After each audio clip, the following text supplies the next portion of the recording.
Right, ఇక గోదావరి జలాలపైనే కేంద్రం double game. Polavaram Nallamala సాగర్పై Telangana ఫిర్యాదులు బుట్ట దాఖలు. పైకి కాదు కూడదంటూనే లోపల క్లియరెన్సులు ఇచ్చేలా పావులు. వరద జలాలపై ప్రాజెక్టులు లేవంటూనే అవే లెక్కలు. పాలమూరుపై ఏపీ ఫిర్యాదు చేయగానే డిపిఆర్లు వెనక్కి. గోదావరి వరద జలాలు తరలిస్తే తమ వాటాను ఆపుకుంటున్నామని ఎగువ రాష్ట్రాలు వాటి లెక్కలు, ఎగువ రాష్ట్రాల వాటాలు తేలినప్పుడు ప్రాజెక్టు ఎట్లా సాధ్యమనే ప్రశ్నలు. ఇంటర్ స్టేట్ లొల్లి పెట్టి గోదావరి ట్రిబ్యునల్ ఏర్పాటు చేసే కుట్ర దాగి ఉందనే ఆందోళన. ఇదే జరిగితే దొంగదారిలో నీళ్లు మళ్లించుకునేందుకు ఏపీ ప్లాన్ అయితే చేస్తుందంట. గోదావరి జలాలపై కేంద్రం డబుల్ గేమ్ ఆడుతున్నది. ఏపీ అక్రమంగా చేపడుతున్న పోలవరం నల్లమల్ల సాగర్ లింక్ ప్రాజెక్టుపై మోదీ సర్కార్ అనుసరిస్తున్న తీరు ఇందుకు నిదర్శనంగా నిలుస్తున్నది.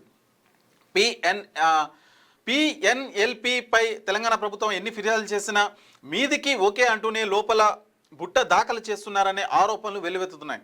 పాలమూరుపై ఏపీ ఫిర్యాదు చేయగానే ప్రాజెక్టు డిపిఆర్ను వెనక్కి పంపించిన కేంద్రం, పోలవరం నల్లమల్ల సాగర్పై తెలంగాణ ఫిర్యాదు చేసిన స్వయంగా సీఎం రేవంత్ లేఖలు రాసిన స్పందించకపోవడం, ఏపీని నిలువరించకపోవడంపై అనుమానాలు వ్యక్తమవుతున్నాయి. ప్రాజెక్టుకు అనుమతులు ఇవ్వట్లేదని బయటకు చెప్తూనే లోపల ఆ ప్రాజెక్టుకు సంబంధించిన కీలక పనులకు కానిచ్చేందుకు వార్తలు వస్తున్నాయని, ఈ క్రమంలో ఆ ప్రాజెక్టుకు క్లియరెన్స్లు ఇచ్చేందుకు హై లెవెల్లోనే పావులు కదుపుతున్నట్లు ప్రచారం అయితే జరుగుతుందని చెప్పేసి కూడా కనిపిస్తుంది.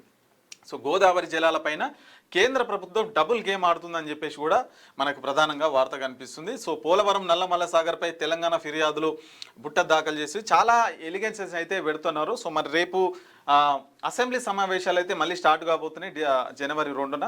మరి ఏం మాట్లాడతారు ఏంటి, ప్రతిపక్షాలు ఏం మాట్లాడుతారో, అధికార పక్షాలు ఏం మాట్లాడతారు, ముఖ్యంగా ఈ నదీ జలాలపైన అంశమే కీలకంగా మారబోతుంది. సో దీనిపైన పెద్ద ఎత్తున ఈ 2 రోజులు అంటే 2 తారీఖు 3 తారీఖు మొత్తం కూడా ఈ నీళ్లపైన చర్చ జరగబోతుంది. మరి ఎవరు మోసం చేసిరు, ఎవరు తప్పు చేసిరు అనే విషయాలు అయితే వాళ్ళు మాట్లాడుకునే పరిస్థితి అయితే ఏర్పడుతుంది. మరి చూడాలి రేపు ఏం జరుగుతుంది అనేది అసెంబ్లీలో.